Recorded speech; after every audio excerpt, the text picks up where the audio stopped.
Right, Angelina Jolie returns to the big screen this week with the action thriller Those Who Wish Me Dead. Matt Perrin gives us his take on this week's Monday movie musings. Welcome to another Monday. So I was unable to review any of the new releases this weekend because I'm not actually here right now. That's right, I'm doing my civic duty and sitting in a jury pool at the moment. So obviously I had to pre-record this with a movie I've already seen.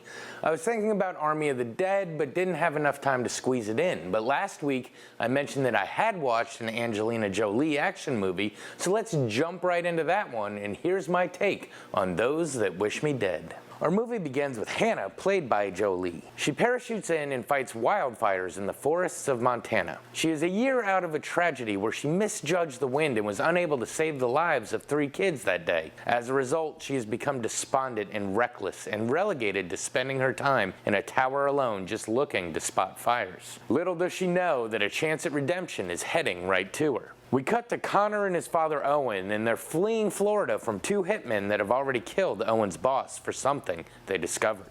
However, these hitmen anticipated this move and ambushed the pair on the highway, leading to a car wreck that kills Owen and sends Connor fleeing with the evidence. On his trek through the woods, he comes across Hannah, who chases him down and manages to convince him that she is someone he can trust. After hearing his story and seeing the evidence, the pair set out right away. Meanwhile, the hitmen have discovered that the child survived and are ordered to take him out as well. To create a diversion and keep law enforcement off their tail, the pair start a forest fire to keep authorities busy. As the movie progresses, we see Hannah and Connor having to return to the tower after the fire has cut them off. Unfortunately, the 2 contract killers have taken Owen's uncle, who happens to be a sheriff's deputy, hostage, and are quickly tracking them down. What immediately follows is pretty much non-stop action as Hannah and Connor have to escape not only the hitmen, but survive both the elements and the fire as well. It seems that no one is safe as everyone tries to get one up on the opposing side, but all is going to be for naught if they don't escape the inferno bearing down on all of them.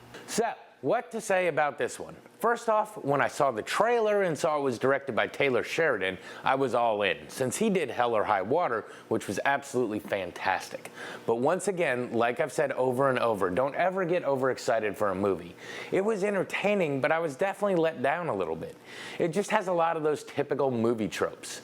Hero becomes reckless and needs redemption after failing to rescue someone. Hitmen hunting down people who discover corruption, yada yada yada, and by the end it just becomes incredulous that Angelina Jolie survives everything that she does. That being said though, she does a great job and is able to make the cliches more enjoyable. Finn Little has an amazing range for such a young talent and is great at making you invested in this child's future. John Bernthal plays his role so that you can't help but root for him, and Medina Senghor is not to be trifled with as his pregnant wife. The only kind of off-putting performance is that of Nicholas Hoult, who we're used to seeing as a good guy, a strong mutant, or someone who learns a moral lesson, but in this one he takes the opposite route, and it's unsettling to say the least. All in all, it's entertaining if you don't hope for it to be too much.